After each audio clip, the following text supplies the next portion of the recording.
Service in Norman has issued a tornado warning for Central Caddo County in southwestern Oklahoma until 8:45 p.m. Central Standard Time. At 8:25 p.m. Central Standard Time, a tornado-producing storm was located near Fort Cobb Reservoir, moving northeast at 50 miles an hour.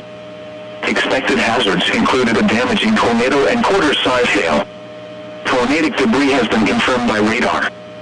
The following impacts are expected. Flying debris will be dangerous to those caught without shelter. Mobile homes will be damaged or destroyed. Damage to roofs, windows, and vehicles will occur. Tree damage is likely. Locations impacted include Hinton, Ringer, Fort Cobb, Eakley, Waukeba, Fort Cobb Reservoir, Alfalfa, and Albert. This includes Interstate 40 near mile marker 99. To repeat, a tornado is on the ground. Take cover now. Move to a storm shelter, safe room, or an interior room on the lowest floor of a sturdy building. Avoid windows.